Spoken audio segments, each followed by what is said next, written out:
Yeah.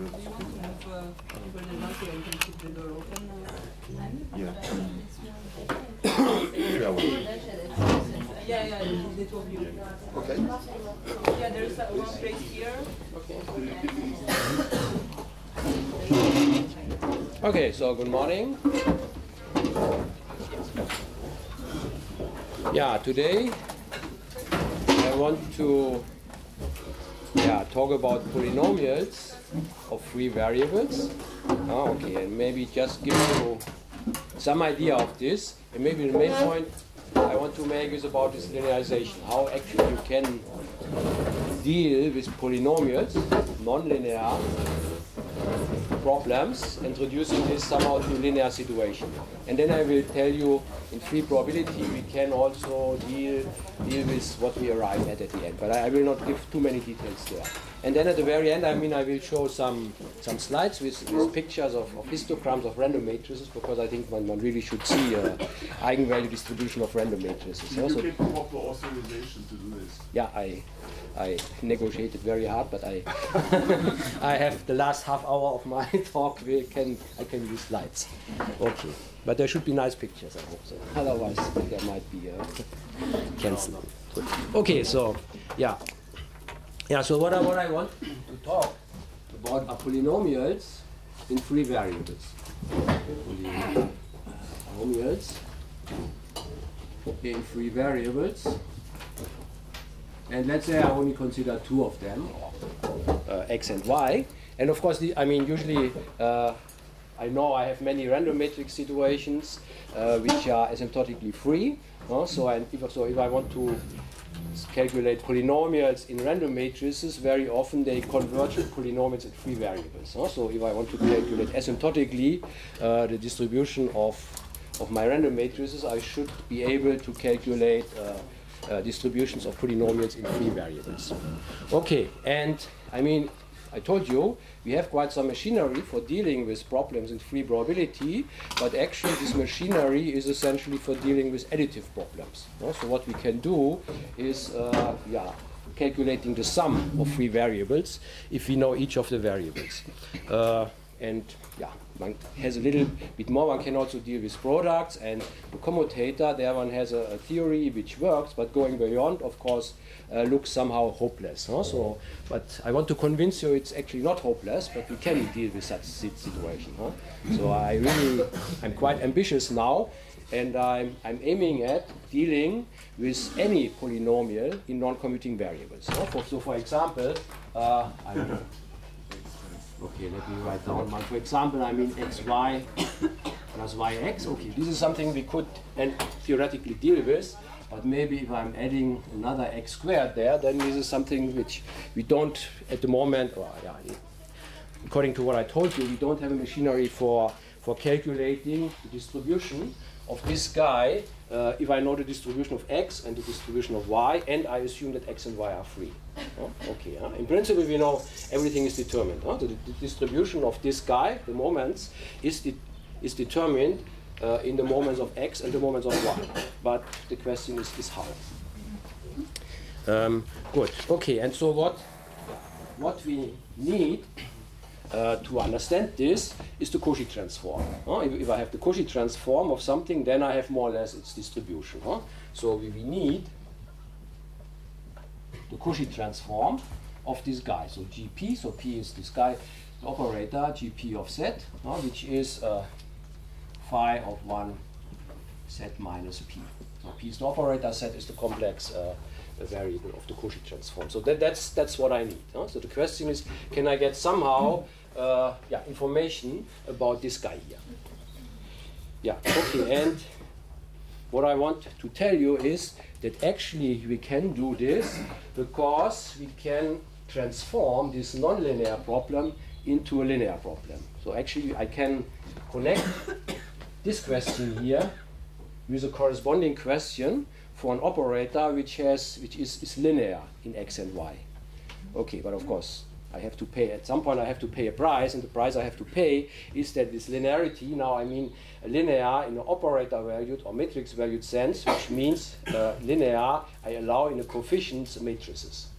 Okay, and so I want to show you this in general, that this always can be done, and this is a general procedure which has nothing to do with the fact that x and y are free. This is just a very general algebraic statement, but which is very useful and very powerful.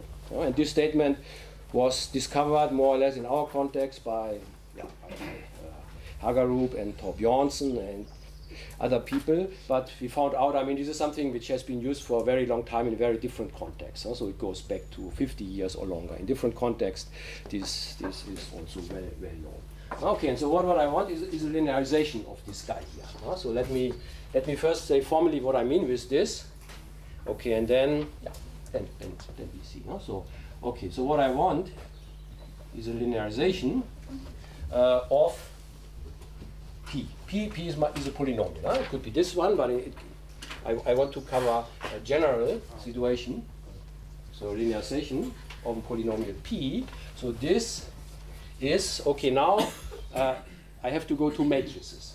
I mean, if I want to get rid of the nonlinearity, I can do this, but I have to go to matrices. So I consider now actually a matrix where the entries are polynomials in x and y. So P is a matrix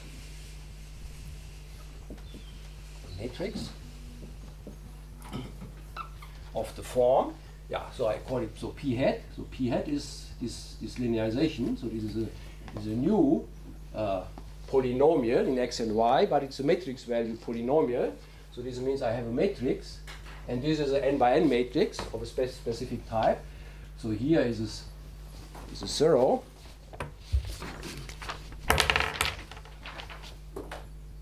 Okay, here's a 0. Here is a u. Here's a v, and here's a q. Okay. And I mean, the whole thing here is an n by n matrix. And n is, I mean, a linearization is of some size, capital N. So this is part of the information. And actually, so what I have here, the Q, I mean, the Q is also a big matrix. So this is n minus 1 times n minus 1. And then this U here, so this is the U, this is a row vector. And this V is a column vector. And this here is just a 0. This is just really a 1 by 1 matrix. This guy. This is really just an ordinary 0. So this here is a 1 times n minus 1 vector matrix. This here is a n times 1, and this here is n minus 1 times n minus 1. Okay. Okay. I want such a matrix, but of course now I want that those things are linear. So the entries of u, v, and q, they should be polynomials of my x and y, but only linear polynomials. So the entries in those guys are just linear. And linear really means affine linear, so it also can contain constants. So u, v, and q have linear entries. Entries in x and y. And then, of course, I mean, those ingredients must have something to do with the P. So there must, of course, be a relation between them. And the relation is that actually I can express P in terms of them, but it also involves the inverse of Q. So I have that Q is invertible, and I must be able to write P as minus U, Q to the minus 1 times V. Okay, good. Okay, so this looks very strange. Okay, so maybe before I convince you why I want something like this, maybe I should show you that I can really achieve this. And actually, this can be always achieved for any polynomial. So there are algorithms for doing this. And maybe let me first give you the linearization of this guy here, just to see that this really works. Okay, so let's take this P. So for P, so this is xy plus yx plus x squared. I'm claiming that I can find this u, v, and q such that I have this relation here.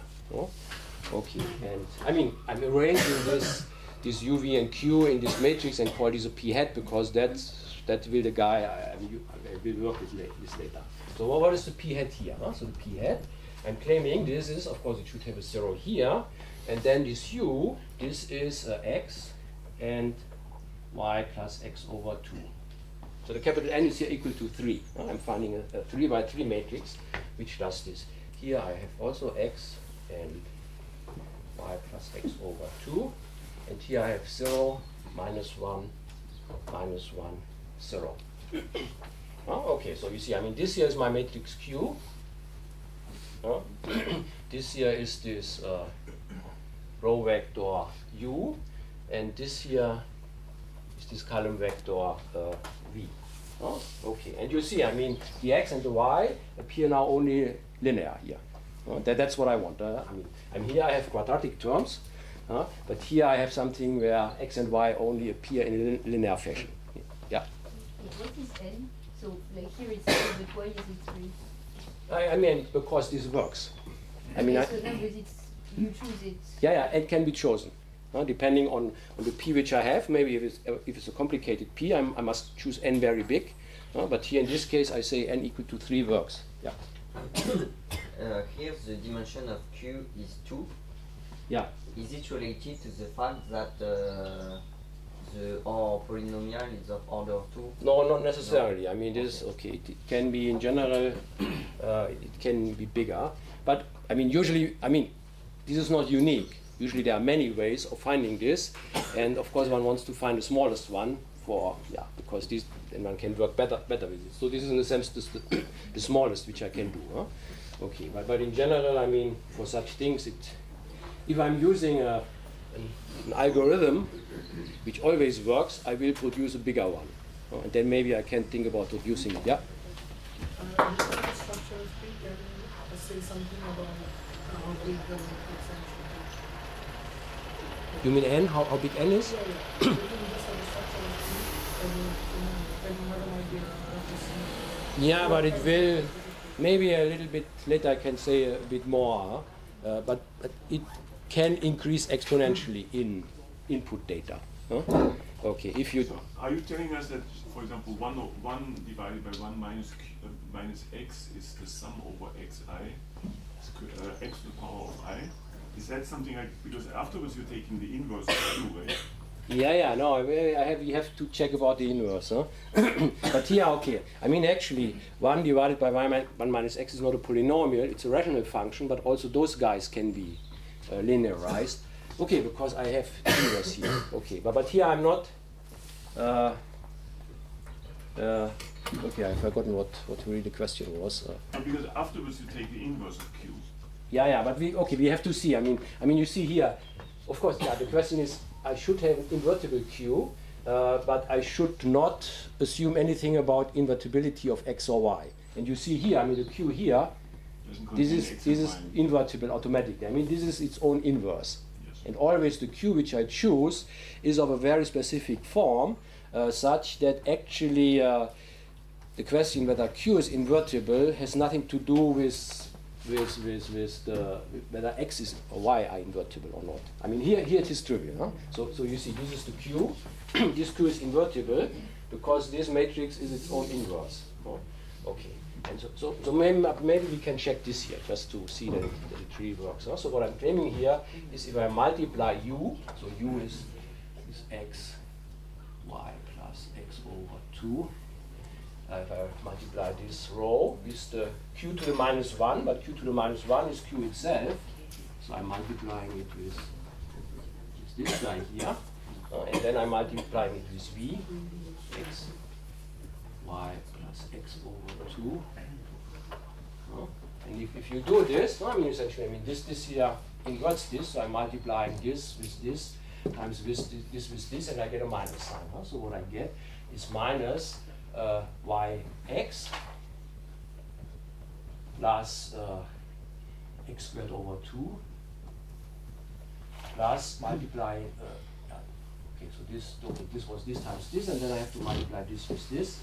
This is plus xy plus x squared over 2. And you see, this is minus my p. So this is xy plus yx plus x squared. Okay. But excuse me, just a question. I mean, here the Q doesn't depend on X and Y. Okay, okay. But Yeah. you said that Q can have linear interest. Yeah, okay. So I was just concerned that if you then compute the inverse of, so if Q contains X's and Y's, then the inverse can get all powers.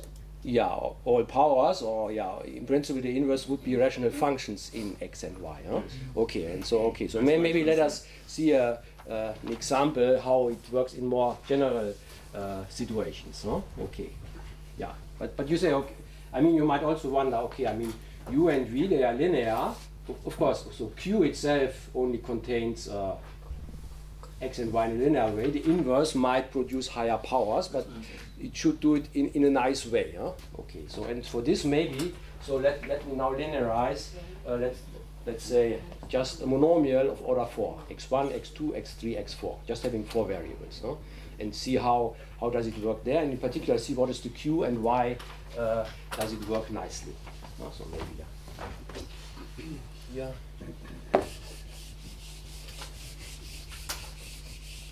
And that's also the algorithm. I mean, if I have a polynomial, it is a sum of monomials, and so I should at least be able to linearize monomials, and then maybe I should have an algorithm which tells me if I can linearize one polynomial and I can linearize another one, how do I put them together as linearization for both of them?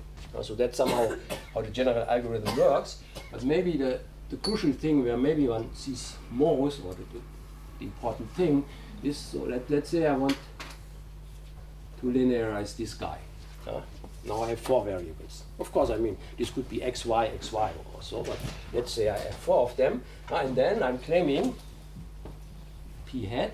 I can do this now with a 4x4 matrix, and what I choose is the 0, 0, 0, x1, 0, 0, x4. So these are the U and the V. And what is now the Q? And for the Q, I take a matrix which is easily invertible. And again, I take essentially a triangular matrix, but triangular with respect to the other diagonal. So maybe let me write it down. So I'm putting here x2, x3, and here it's -1, -1, -1, 0, 0, 0. So you see, this is the Q. Okay, and this is a matrix which is triangular with respect to this diagonal, and so it's 0 below, and this is a matrix which is easily invertible, because the inverse of such a matrix essentially reproduces what you have on a diagonal, and then as a geometric series like, you will get powers of those guys on the other side. So I mean, so yeah, I mean, this is the U. And this is the V, and you see everything is linear, and now also the Q has linear entries in my variables. But the Q, I mean, the crucial thing is the Q should be invertible, and it should be invertible in a nice way, which has nothing to do with what x2 and x3 are. Such matrices are trivially invertible, because what is Q to the -1? So this is the inverse of 0, x2, -1, x3, -1, 0,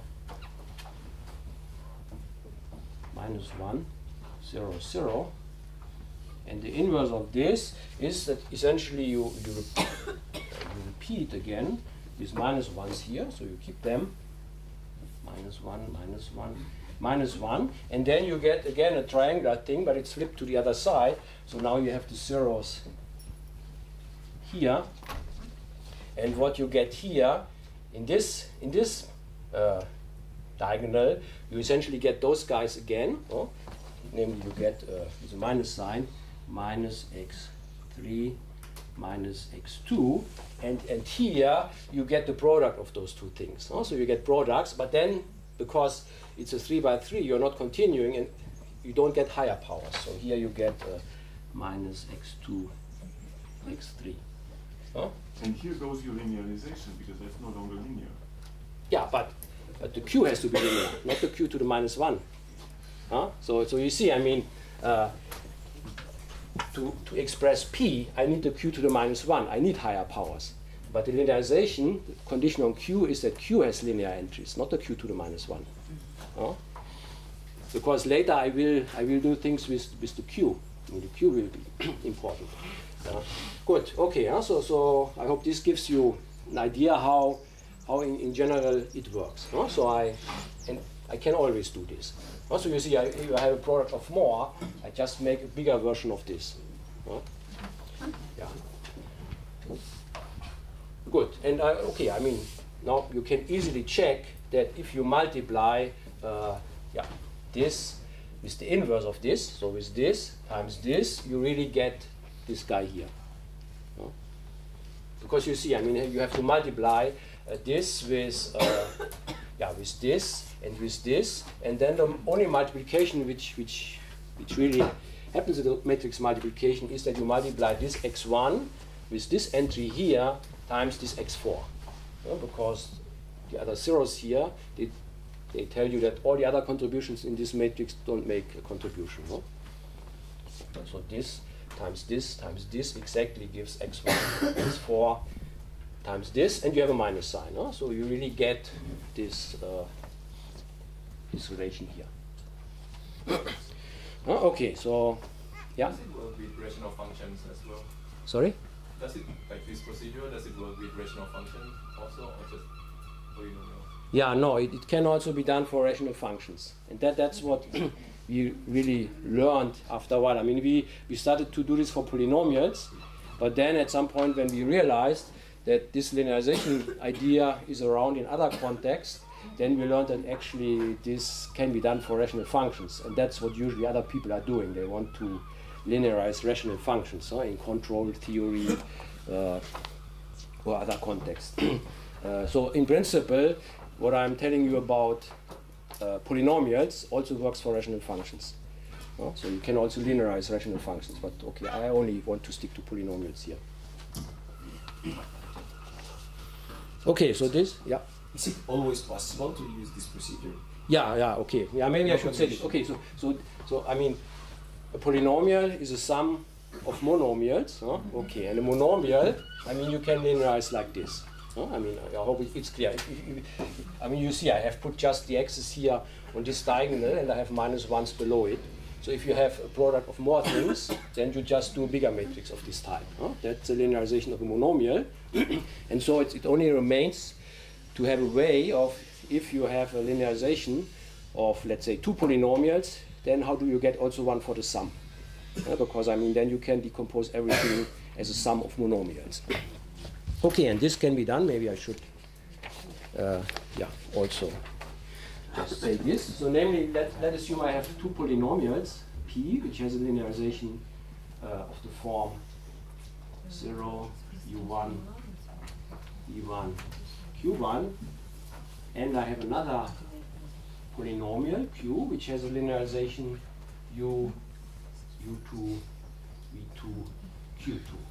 Okay, so this means the Q1 and Q2 are invertible, and I have the relation of this type between the P and those guys and the Q and those guys. And now I want to tell you, I want to give you a linearization of the sum of them. So then P plus Q is a linearization where I just put those two ingredients into a bigger matrix without interfering, essentially. So namely, what I now take is just a matrix of a bigger size where I put U here, and then I put U1 and U2, V1 and V2, and Q1, Q2, 0. You see the U of this guy is now this vector, the V of this guy is this vector, and the Q is this guy, and you see the invertibility of this guy is now just saying that Q1 is invertible and Q2 is invertible. So again, invertibility is trivially satisfied. And then it's easy to check. I mean, if you multiply this, and the inverse of this, of course, is just you replace things on the diagonal with the inverses. And then if you multiply this with the inverse of this and the inverse of this, then you see that you get a U1 times Q1 inverse times V1 plus U2 and this. And so you get just the sum of the two polynomials. So this is quite trivial, yeah? Is there a name for all of these techniques, like linearized polynomial? How is this called? I mean linearization or Linearization of polynomials. yeah, or realization. So I'm producing a linear pencil out of this. So I mean this shows up in various contexts. I mean it also this is at the basis of the realization of non-commutative rational functions, the free field. Essentially this is a way of constructing the free field. So there it is used, but it's also used in control theory, where I think it goes under, what is there, realization theory. So it has different names in different contexts. Or actually, it goes back, I think the first paper I know is somehow in the context of group theory, it goes under the name of Hickman's trick. Which also different context. I have actually forgotten what it's actually about. No, but it's always the same kind of idea. Okay, and in principle, the idea is very simple. It's a very algebraic nature, but it's quite surprising. Good. Okay, I mean, at the moment, it's just, okay, I mean, I can write this like this, but of course, the question is this good for something? And my point was, of course, what I want to understand inverses of P. Okay. Now the question is, can I understand them somehow in terms of inverses of P hat? Okay, so P hat, I mean P hat is better than P because it has linear entries. And if I'm in the context of my free probability theory, if I have linear polynomials, I can deal with them by free convolution. Okay, so I have hope that with P hat I can work in my free probability theory, whereas with P directly I cannot. But of course, what I want is not anything about P hat, but I want something about P. So I still have to see that I really can get information about P from the information of P hat. Yeah, okay, and so let us do this. So it's the structure of the linearization is clear, I hope, and that it's in principle I can, for any P, I can in an algorithmic way I can find such a linearization. Okay, but now we should see why do I want to do this, and how can I use the P hat to get something about the P.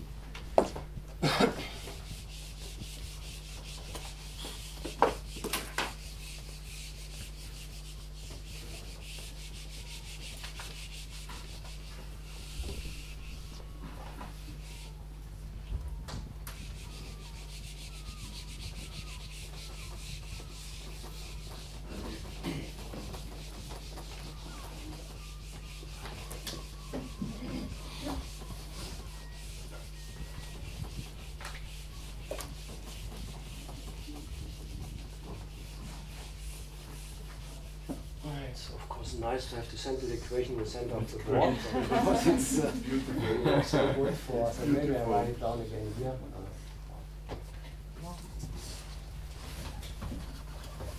The second one. Okay, so P has to be minus u to the minus 1 e. Okay, so that's.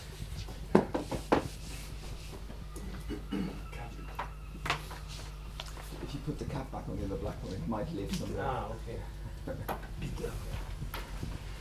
Good. Okay, so what do we want? What we want is actually the resolvent of P. So I would like to know something about Z minus P and the inverse of this. Okay, so how can I deal with the inverse? Okay, and if I just, P is non-linear, so I don't know directly what to do. And so what I want to do is I lift the problem to matrices where I have possibilities for factorizations, and then I can do more. And for this, I somehow add here, I consider this as, I'm putting this now in a matrix where I add here 0 and 0, and here I put this minus q. I have the q for my linearization, and this is invertible, so this means the invertibility of this guy here is the same as the invertibility of this matrix, because this is already invertible. Okay, and also, if I want to calculate the inverse of this, if I am able to calculate the inverse of this matrix, then as the 1, 1 entry, I will get the inverse of this. No? So the question is, can I somehow say something about the inverse of this matrix? No?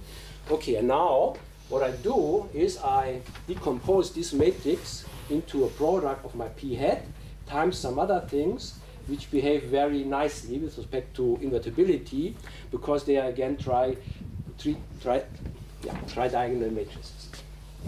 Of course, this is now, I mean, this is n minus 1 times n minus 1, so this is an n times 1 matrix. Huh?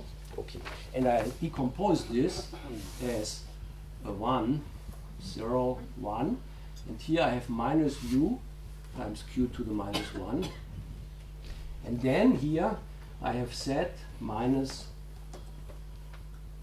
u, minus v, minus q, and here I have 1, 1, 0, minus q to the minus 1. Okay. Okay, and here, I mean, you see, this is exactly my p hat shifted by this set. So this here, this is nothing else than, let's say, I mean, it's a shift of my p hat with the matrix P, which has the set in this component here. So this is just this guy minus p hat. So this is exactly of the same nature as set minus p, but on a matrix level, but for this p hat. Okay. Okay. And so why is this true, this factorization? Yeah, this is now just check it. Of course, it's true because I have this thing here. So you see, I mean, the set here, this comes from 1 times set times 1. That's okay.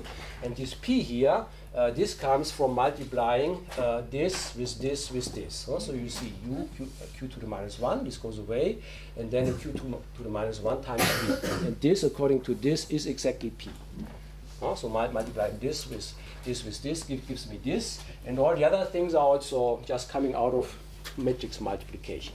So this 0 here, this comes from the fact that you get it either by 1 times u times 1, or you get it from multiplying this with this with this, which gives you another minus u. So it's u minus u, which is 0. So just multiply it out. It's trivial. And the only relation between p and q comes that you get here from this multiplication. Okay, good. And now you see that I have here written this matrix, of which I want to know the inverse in terms of those matrices. And so the inverse of this, when is this invertible? This is when this is invertible. But here the first and the third matrix, they are again trivially invertible, because they are of this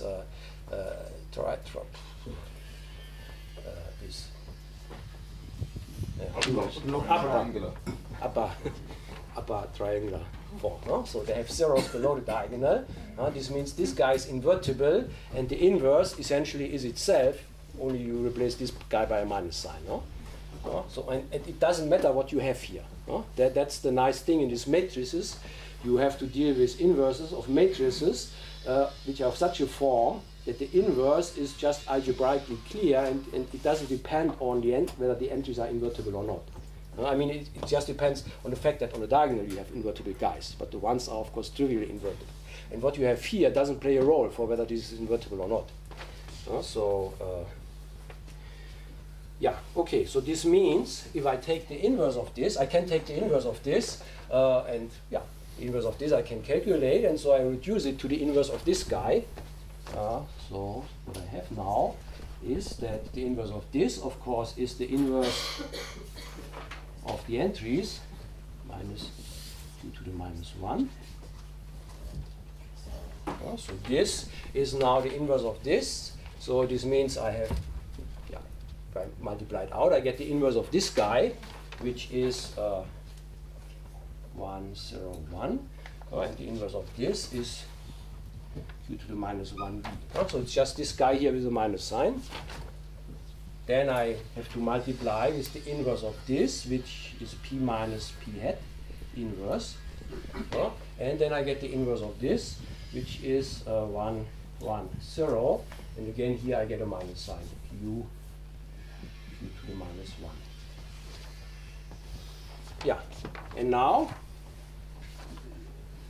it's okay, yeah. Now if you look, so what do I have here?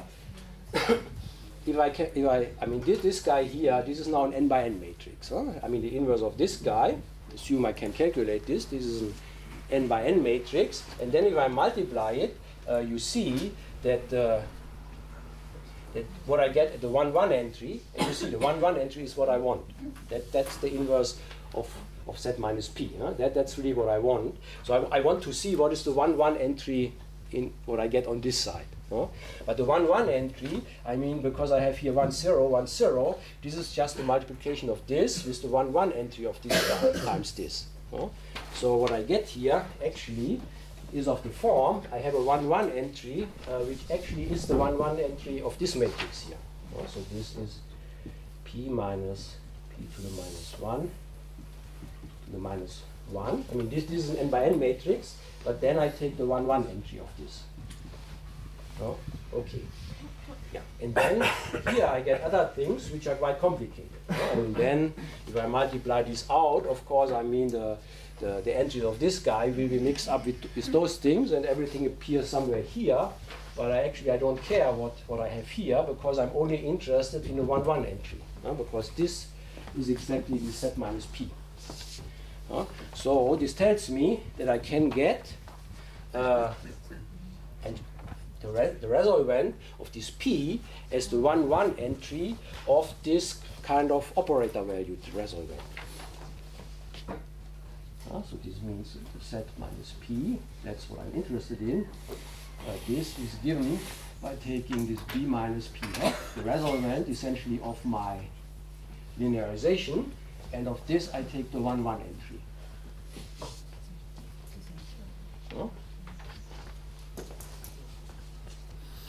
Yeah, okay, and now I'm really interested in applying my state to this, because I want to Cauchy transform.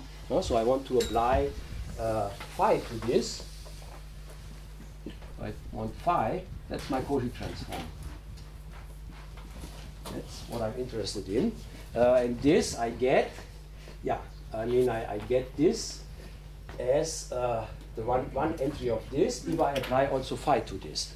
But I can say instead of just applying phi to the 1, 1 entry, I apply phi to all the entries of my inverse matrix and then take the 1, 1 entry of this.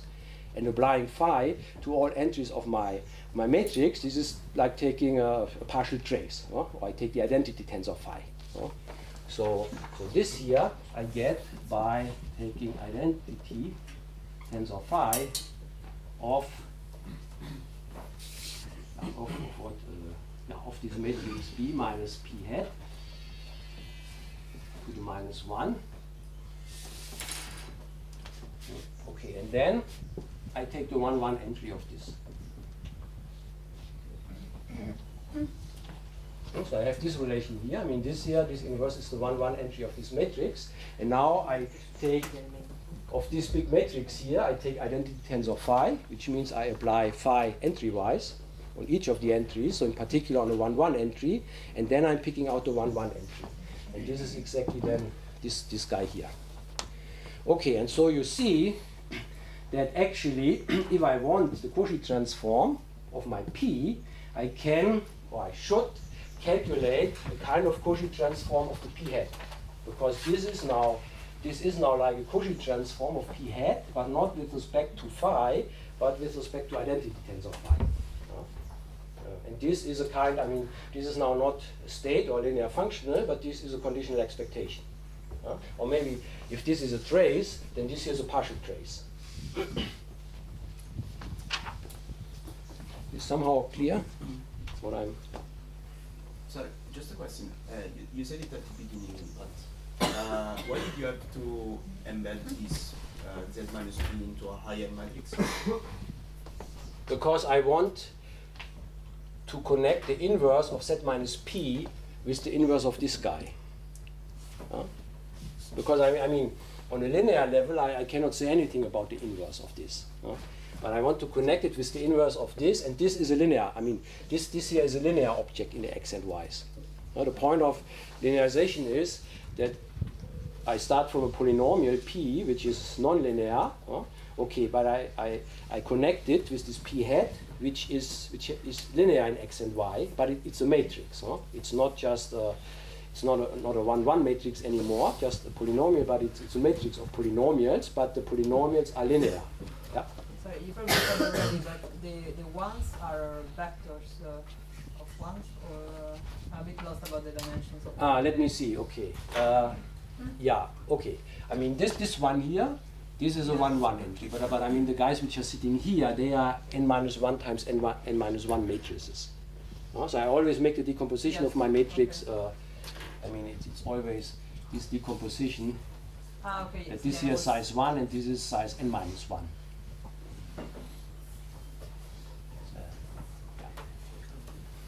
So what is sitting here is just a number. I mean, z minus p is just and so it's that is a matrix of all ones. No, this is the identity matrix. So, okay. So I mean, with one I always mean the identity matrix. So if I multiply with it, it doesn't change anything because I do here the multiplication. So. And in the random matrix context, a kind of a block of one entry would be a one block of the size of the random matrix. If you had x and y explicitly as random matrices, then these would all be block matrices. Right? Yeah, okay. I mean then this would. Matrix. Yeah. I mean, then even this here would be a block matrix, right. but here also the blocks would appear. Yeah. So I mean, this capital N here has nothing to do with the size of the random matrices. So I could now plug in for the x as random matrices, but then this would be now block matrix where the entries are themselves matrices. Sorry, may you explain again this tensor product of the identity and the p? Yeah, okay. I didn't catch it. Yeah, okay. So I mean, so I'm saying z minus p to the minus 1. This is the 1-1 entry of this guy. Or maybe let me write it the other way around. So let me say so b minus p hat to the minus 1. So this is an n by n matrix, and the 1-1 entry is the guy which I want. So this is z minus p to the minus 1. But then I have things which I don't know, which I also don't want to know at the other places. Okay. And now what I want is taking phi of this guy. Okay. And I say to make this in a way which acts on the matrix, I say I do not only take phi here, but I take phi everywhere. Of course, I'm saying everywhere, I mean those themselves are matrices, so this really means I apply phi to each entry in this matrix. Okay, and then, I mean, this is then what I say, this is identity tensor phi applied to the matrix which I had before, the matrix b minus b hat b minus 1. Okay, I mean, what I'm doing here, I mean, essentially, I have here a matrix where the entries are elements in my algebra. So, I mean, I can write this as n by n matrices, tensor elements in my algebra. So I have n by n matrices, but the entries are elements from A. So I can say those are the n by n matrices over A, but this is canonically isomorphic to the tensor product of the ordinary matrices with A. Okay. And now, I mean, usually on phi, on A, I have my state phi. Okay, and now on this guy, I can act with identity tensor phi, which means it doesn't do nothing, it doesn't do anything on this, and it applies the phi here. So this is really taking the partial trace.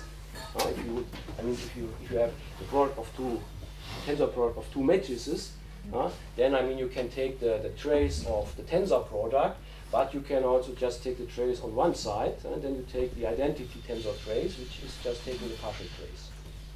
So I'm doing essentially the same here. And I'm just denoting this, I mean, identity. So identity tensor phi, this goes now from the n by n matrices over A to the n by n matrices over C. So I mean, these guys here are gone, and I will remain with the n by n matrices. And so what this is a conditional expectation, or partial trace. So conditional expectation. So not a state anymore. The phi is a state. States go from algebra to the complex numbers, but here I go from my algebra to small algebra. Okay. Yeah. Sorry. I didn't. What do you mean by smaller? Smaller? It's a sub-algebra. Yeah? So I mean the matrices, these complex entries are sub-algebra of the matrices where I have algebra elements. Because I mean the complex numbers are always sitting inside my algebra, because the algebra has 1, and I'm identifying always a complex number with the corresponding multiple of the 1 in my algebra.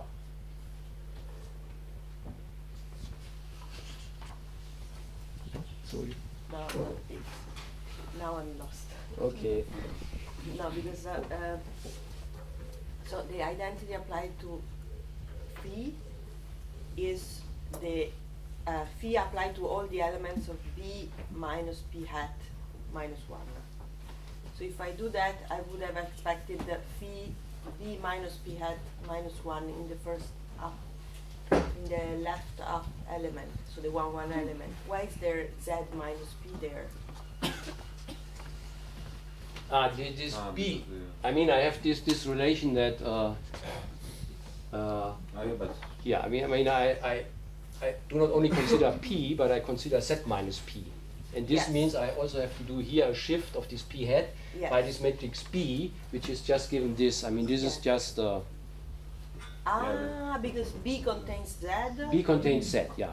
So I mean b is just the lifting of the set to the matrices, because on this side I have to work in the n by n matrices, so I cannot. And I'm not. If I would write set here, then I mean set in the matrices. This would correspond to the matrix where I have set everywhere. But you see, that's not what I'm doing here. I only have the set here. I'm not having set minus q here. In this Okay. factorization, the set So only. in that case, you have already taken the 1, 1 element of the matrix b minus p hat. Yeah. I mean. Yes. Yeah. I had this factorization. I mean, I had this relation. I mean, this matrix here. This is the same as. Yeah. Yeah, as a matrix where the 1, 1 entry is given by this guy, and the other entries I don't know. No? Because I mean the inverse of this shows up here, but it's getting multiplied with some things. No? So I mean this matrix here is getting messed up, but the 1, 1 entry is not getting messed up, because for the 1, 1 entry I'm just multiplying this with the 1, 1 entry of this with this. No?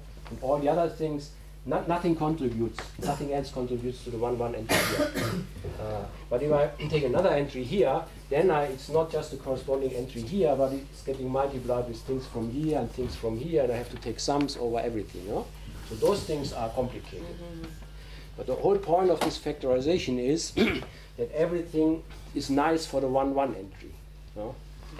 I mean, it has to be exactly this way, and then it's totally trivial. But to come up with writing it in this way and doing it in this way, that's the genius behind this. So it's totally trivial algebra. You just, of course, you should check that it's really okay. But it's an easy checking. Maybe checking it on a blackboard, maybe it's not. You should do it for yourself to be convinced. Yeah. Okay, but the structure is clear. So I mean, I want the inverse of z minus p, and I find this as the 1, 1 entry of the inverse of this matrix b minus p hat. Okay, and then I want my state phi applied to this inverse, but this I can do by applying this identity tensor phi, which means phi to all matrix elements. Applying this to the inverse of this matrix. Okay, and then, yeah, so the inverse, let me see the inverse of this.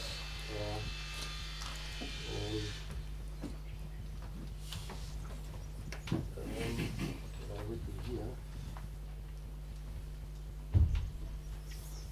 Yeah, I mean, okay, I should now write identities of phi here. This should be the same as on this side.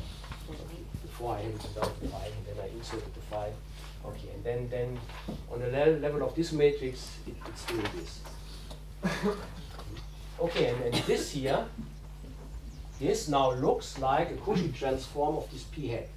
Cauchy transform of this p hat at the argument b now, but b is coming from the set. Okay, but it's a Cauchy transform where I work in the context not of phi. I'm not looking on phi applied to my guys, but I'm looking on the identity tensor phi applied to my guys. Yeah. So there the left-hand side matrix can also be obtained applying the shell complement to the top block. On the RHS on the 1,1 entry, right?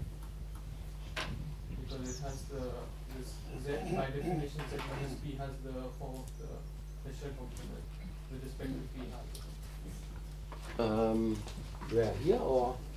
No, like the expression there Z minus P has but because of the relation between P and P hat, it also has the form of the top block and the shell complement.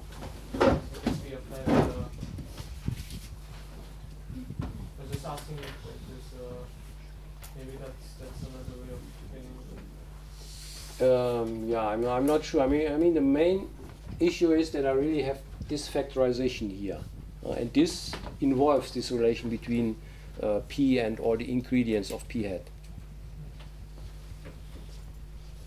Okay, yeah, I'm not sure.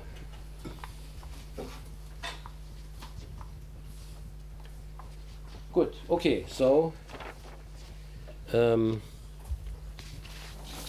yeah, maybe you can get ready to set up the slides. I say a few more words about. I mean, what we want, what we now need essentially, if we really want to calculate this guy here for this p hat, is to set up a more general version of free probability theory, which works not with respect to a linear functional, but with respect to a conditional expectation. I mean, this is like in classical probability theory that you don't have independence, but you have conditional independence. Independence with respect to also conditional expectation. And the same one can do in free probability theory.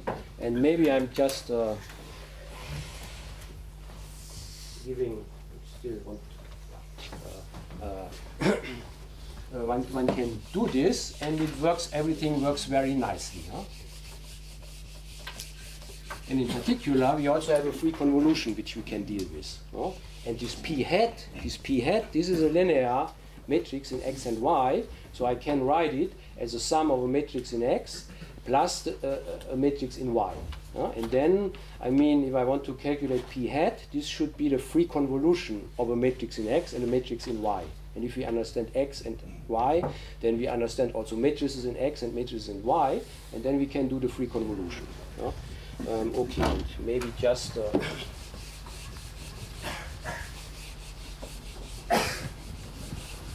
maybe just frame. So this means, I mean, this operator-valued free probability theory means that in addition to our algebra, we also have a subalgebra B onto which we project. And in this case, this would be the n by n matrix over the scalars.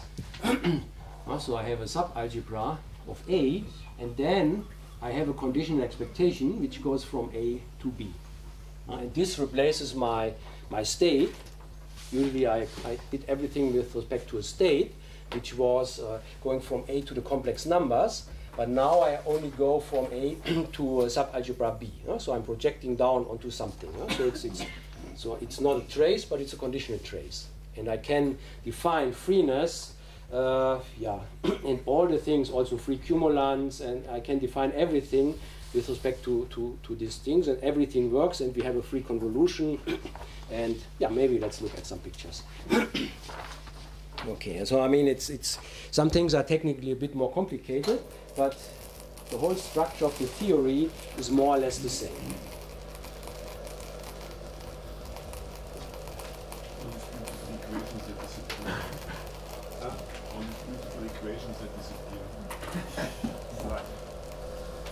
Maybe on some of the slides they will appear again.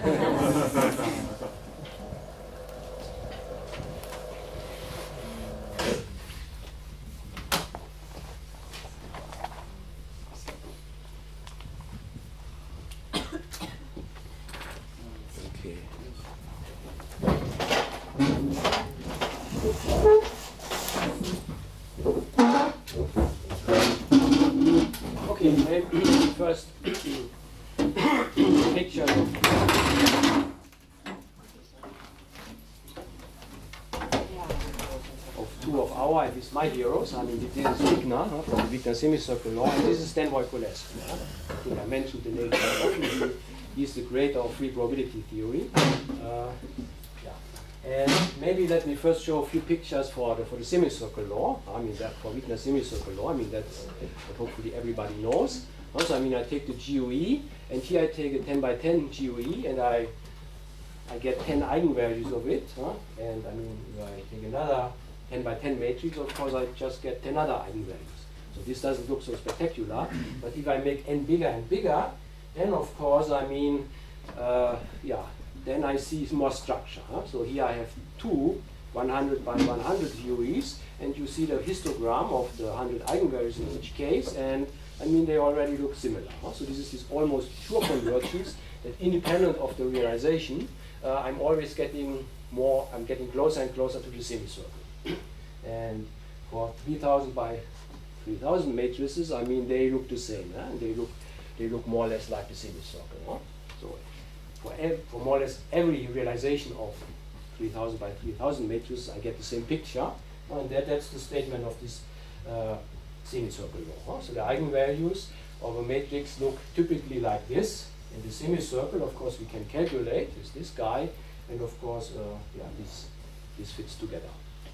Good. Okay, so that's this, but now we have this asymptotic freeness for random matrices. So this means we have many situations for random matrices which are becoming free. And I mean, what I talked a little bit about was that independent GOEs are asymptotically free, and of course each of them is a semicircle. But there are more situations. So for example, GOEs are also asymptotically free from deterministic, which is essentially a special case of these randomly rotated matrices. So that was what I also told you. So if I have, let's say, if I have two deterministic matrices, for example, diagonal ones, and then I rotate one of them with a unitary, then the rotated one and the other ones are asymptotically free. So this means, in the limit, for large, if I take those random matrices for large n, what I get for eigenvalue distributions given by, let's say, the sum of xn and yn, this should be very close to what I get for the free convolution of their distributions. Okay, so let's see. So for example, let me look on a situation where I take a GOE, a Gaussian matrix, and I add to this diagonal matrix. So what I take here is, I mean, AN is my GOE, my Gaussian matrix, and then I take a diagonal matrix, which has, to make it a bit more interesting, not just plus minus 1, but it has, essentially it has 4 different eigenvalues with this,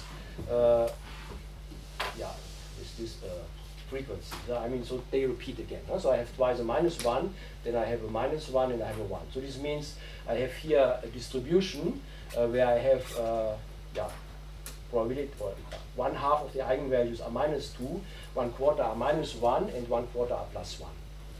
Okay, and then I can calculate with free probability, I can calculate the free convolution of this. Okay, and I say here via subordination. I mean, what we usually do, I mean, we have the R transform machinery, but you can reformulate this in a way which is better for numerical calculations. Because it should be clear, I cannot really solve this analytically. I mean, here I'm not ending up with quadratic equations for the Cauchy transform which I can solve. Here I'm ending up with something which is a mess and which I have to solve numerically.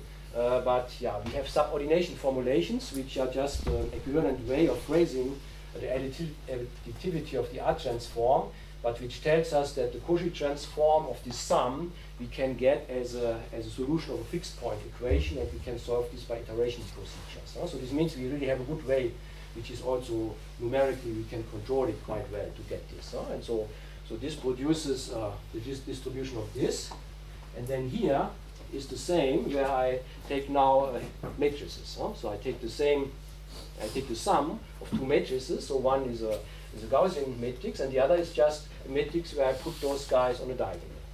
Okay, and yeah, so I mean those things fit quite well. So I hope here you really can see that we have calculated something which has something to do with reality.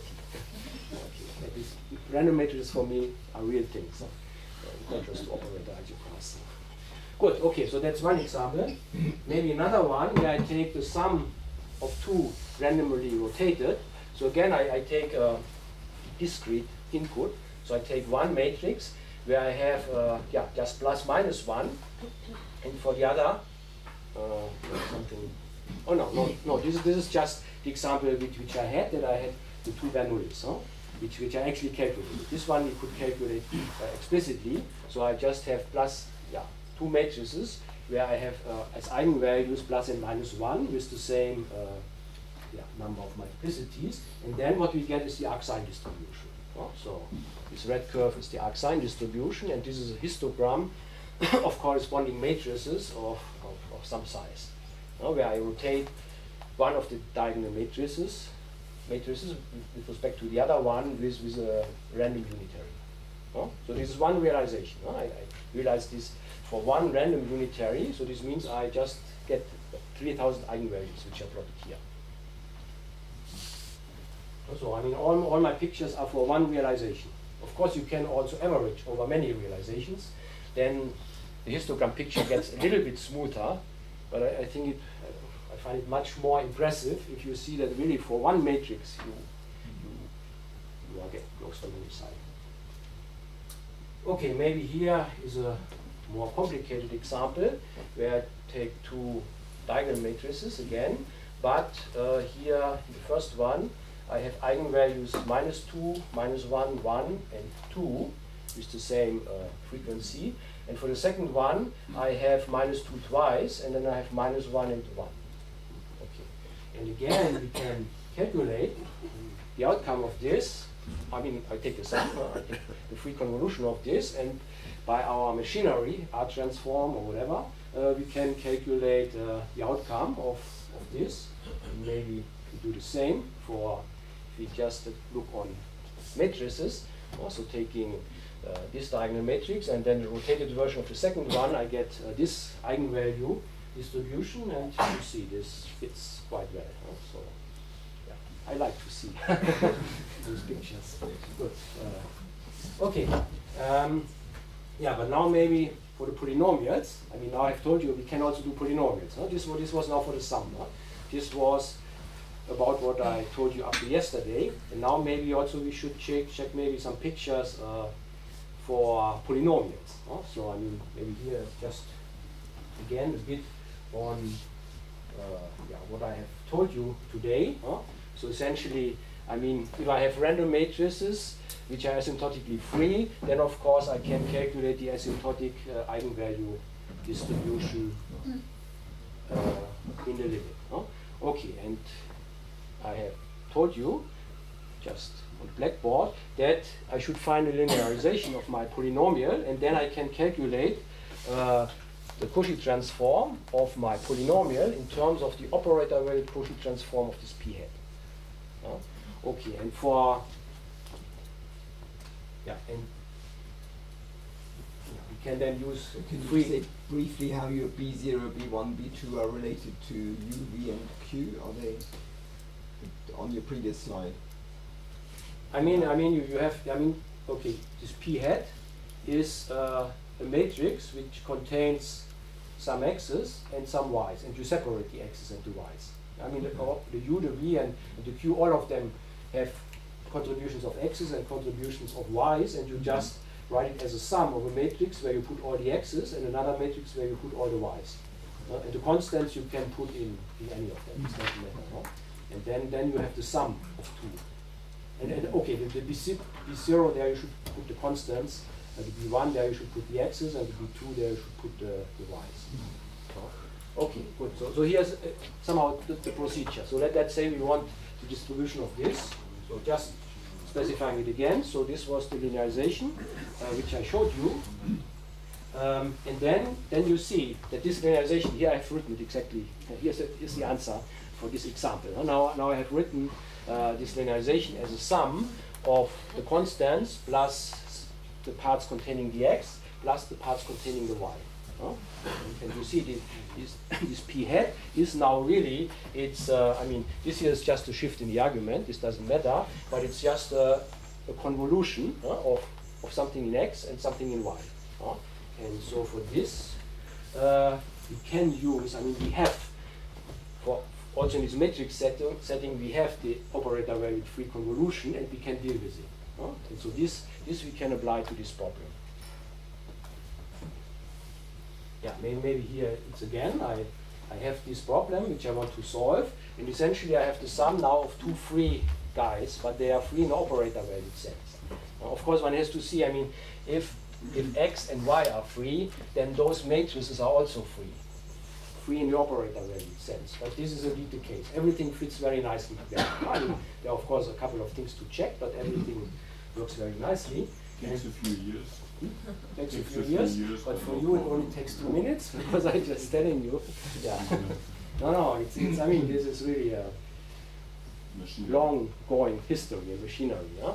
And I mean, the operator valued free convolution is actually, it's a bit heavier. So maybe here I show you essentially this fixed point iteration stuff, so this is something which I did with Shaban Lewinsky and Tobias May, and this is quite heavy analytic thing. It's heavier than the scalar value version, but in principle it works. So namely what we are saying here, just to give you an idea, I mean you don't have to understand the details here, you just take home message is we can do it, it works. Okay, but maybe a few more words how we do it. So you want the operator valued Cauchy transform of x plus y at some argument b, and before this argument was this set 0, 0, 0, and we say we can calculate this from one of the Cauchy transforms of one of our variables, let's say y, but we need here a function. This is a subordination function. It's called subordination machinery, because I mean the Cauchy transform of this guy is subordinated to this guy because you get it from this guy by changing the argument. Of course, the point is now to determine the subordination function omega, and this is given by a fixed point equation. So I mean this can be calculated as a fixed point of mappings, and those mappings only involve information about the operator, the distribution of x and the distribution of y. So you see, I mean, the Cauchy transform of y shows up here in this hy, and those are the guys showing up here. So I mean, we have here some, I mean, we have two subordination functions, we only need one of them. And this is the fixed point of this mapping. This is a mapping of the upper half plane to itself, but upper half plane now understood as the upper half plane in my subalgebra B. So if in my operator valued context for this P which I considered, this B were the 3 by 3 matrices. So this is a mapping from the upper half plane in 3 by 3 matrices, and upper half plane means that the imaginary part of a matrix is bigger than 0.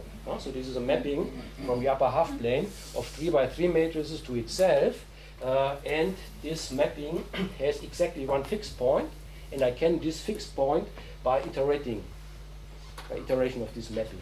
And it's independent from where I start. So in principle it's Banach's fixed point theorem, but this is a contraction, but not with respect to the operator norm, but with respect to some other metric which goes with the analytic structure. But in any case, it works. So you really can get this. Okay, but details are not so important. So what are the inverses? Are they functional inverses or? No, this is 1 divided by this. Okay. So I mean, okay, yeah. This will be 1 over. Yeah, because I mean the point. Yeah, I mean for the R transform, you really had to calculate functional inverses, and that's of course something which probably at least I don't want to do and cannot do. No? But I mean just taking inverses of 3 by 3 matrices. I mean those are now 3 by 3 matrices. No? In this example, that's something which can be done quite easily. No? Good. Okay. And so maybe here's an example for this polynomial. No?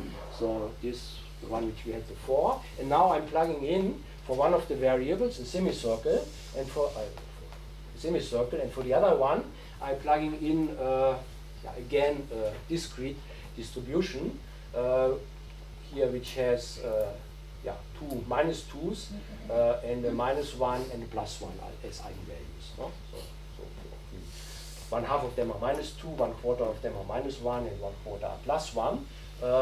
And if we run this machinery with 3 operators x and y, one of them has this distribution and the other has the semicircle as a distribution, we get this result from using this subordination machinery. And then of course we can compare this again with simulations. I can plug in my polynomial. I mean for the semicircle, of course I take Cumulants, and for the other guy I take again the diagonal matrix which has those eigenvalues. If I draw the histogram of this, I get this, and again this fits very nicely. And let's see, maybe one more example. Yeah, here. Maybe. Okay, here I take 2 discrete distributions for my x and y. So one has just eigenvalues 1 and 3, and the other one has, as before, half of them is -2, quarter of them is -1, and the remaining quarter is +1. And then I calculate this polynomial for those variables with this distribution, and you get this result. And if I do the same with random matrices, so which means I realize, of course, I take the matrices as diagonal matrices, and one of them I rotate by a random unitary, then I get this picture, and this fits again quite well. So I hope this shows you that we really are able to calculate for any polynomial. I mean, I think this is, I find this, this is quite surprising. I mean, in the classical theory, this would say you are able to calculate, let's say, any polynomial of independent variables. And I'm not really sure how we do this in the classical theory. But here we have a machinery which really allows us to address any polynomial. And I mean, the linearization, that's okay. This has nothing to do with freeness. But the point is really that if I'm going over to matrices, and I have matrices where the entries are free, then the matrices themselves are free in this operator-related sense. If you do the same with classical guys, if you have independent variables and you put them into matrices, you have no relation between the matrices. Of course, they are not independent in any sense, not in a conditional sense, because I mean, you have to go to a matrices are non-commutative objects. So, and we know random matrices for fixed size are very complicated. But if you put free entries as input, then going over to matrices is very simple because the matrices are also free. So that's why this here works so nicely. Good. Okay, I think that's more or less what I wanted to tell you. So thank you for your attention.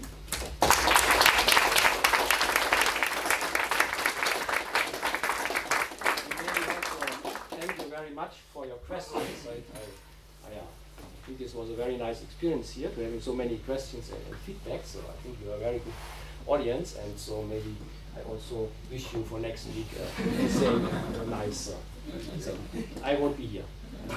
Oh. Yeah, too bad. So, other questions? Final questions for Roland? Yep. Will we extend this machinery that we done with polynomials to a generic functions using Taylor series at the cost of using infinite series? Yeah, I mean you can do it for rational functions. I mean infinite series, I mean the geometric series is, but you can write this as 1 over 1 minus x. And there are non-commutative rational functions And that's actually what I did in the last 10 years or so, trying to push everything to the rational functions, and in particular to understand non-commutative rational functions. Because I mean, rational functions in non-commuting variables are much more complicated objects than just, it's not just dividing one polynomial by another one. Because you take an inverse, then you sum things, and then you take again inverse, so you get nested inverses which you cannot resolve. You cannot just write it as the inverse of one thing, at least on the base level. If you go over to matrices, then essentially it's this linearization where you can write it as the inverse of one matrix, of one bigger matrix.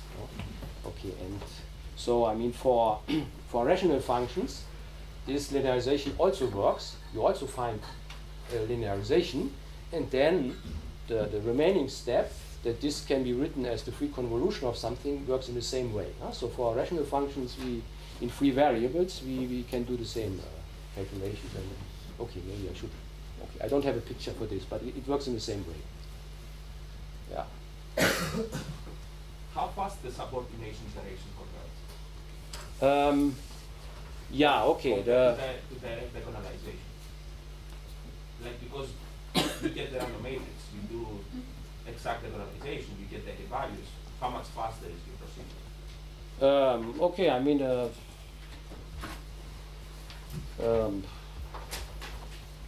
I don't know. I mean, of course, we get.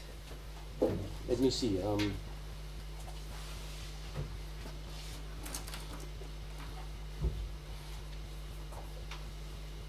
You get the analytic structure of what you're doing, right? Yeah, but the problem is, we get the solution. We really have to do the numerics. I mean, we have a fixed point equation, which we can stare at. I mean, this, let's say for the 3×3 matrix, this is a fixed point equation in 3×3 matrices. So my Cauchy transform is a 3×3 matrix. So I have an equation for the 9 entries of my Cauchy transform, and essentially it could be a quadratic system of equations. Okay, and we do know how to solve it. We have to iterate, but the problem is that we have, for the Stieltjes inversion formula, we have to go close to the real axis. And the closer we go to the real axis, the slower is the convergence. The more often we have to iterate. And we have some kind of controls, but in principle, things depend exponentially on some things. So I mean, for those pictures, I mean, we have to check. Yeah, I mean, I have to say how. Of course, I calculate this not on the real axis, but I have to go close to the real axis. So I must know how close should I go to the real axis. I must find a compromise. That, I mean, what I get is close enough to the picture, but it also doesn't take too long. And we have some ways of speeding it up, but the general procedure is maybe, not so clear. So maybe, But I mean, if I'm letting run those programs, I mean, it's okay. It doesn't take longer than just inverting a 4000 by calculating the eigenvalues of a 4000 by 4000 matrix. So. Yeah. Just follow on from that, is there no way of extracting analytically maybe the bounds on the points on the real axis where you have eigenvalues, so that maybe you can get the largest eigenvalue or something like this, which would analytically? I mean, from the fixed point equations, it's very hard to see. Of course, I mean, there are many results at the moment about random matrices or the limiting free probability structure, saying that if you have special structure, maybe then you can say more. Then maybe you can say that the spectrum decomposes into a finite number of components. And I mean, the group of Laszlo Erdős and so, I mean, they have many results maybe about how the spectral density, how it behaves at the boundary. But this depends that you have to make some assumptions on the problem you consider. So in these matrices, maybe you need some special properties. So I'm dealing here more with the general structure, but then it's very hard to make general statements. So it's really, I mean, this is one of the disappointing features of the theory, that you get the solution by the solution of a fixed point equation, and you can solve it numerically, but extracting analytic information out of this equation, that's not really what we can do. So we can get some information about, for example, whether you have atoms or not in your final distribution, but this we cannot do by looking on this fixed point equation, but we have to use different tools. Just to follow on from that, I mean, if you, for example, if your final distributions had something like Lifshitz tails, is that something you also then have to extract numerically, or is there some way of, some other way of determining where the actual support of the spectrum is? I mean, usually you have your operators are bounded. Huh? So what you get here are bounded, so you're no tails going to infinity. Okay. Yeah, and usually the behavior at the endpoint of the spectrum is like a semicircle. This kind of square root behavior. Right. Yeah, I think there are some cases that I remember in which, for example, if you have a kind of Wishardt matrix in which you put coefficient in front of each term of the vector, and these coefficients are random variables which are, for example, power law distributed. So in that case, you can have tails.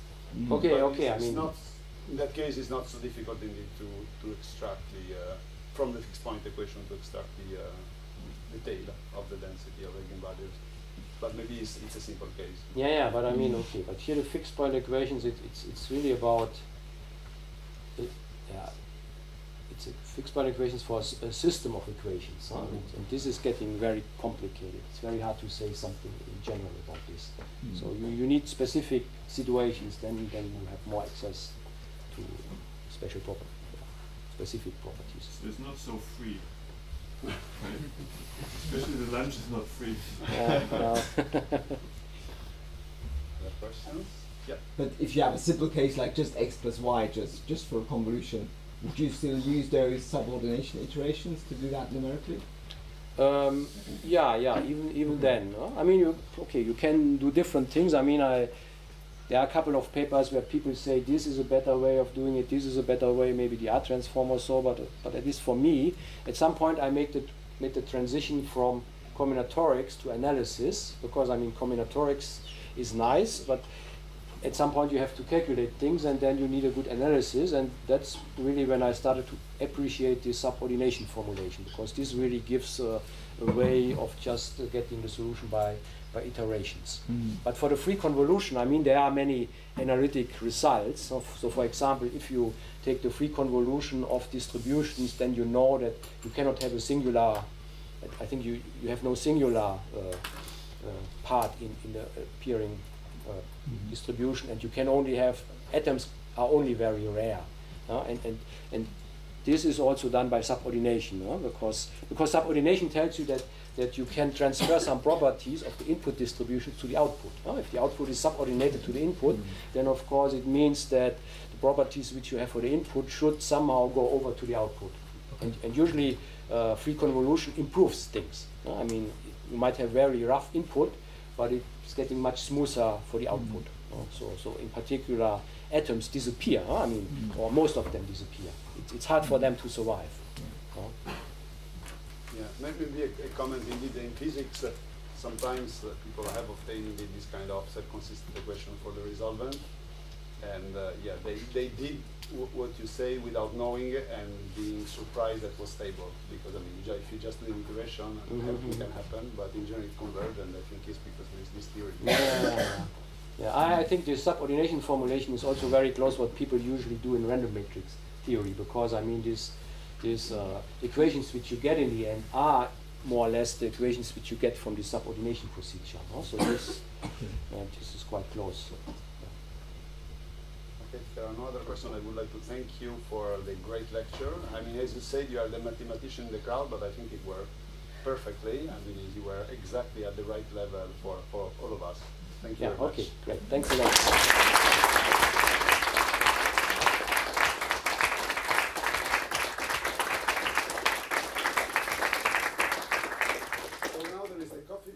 But in, say, 10 minutes or 5 minutes, we will have the T-shirts for you, the T-shirt of this year.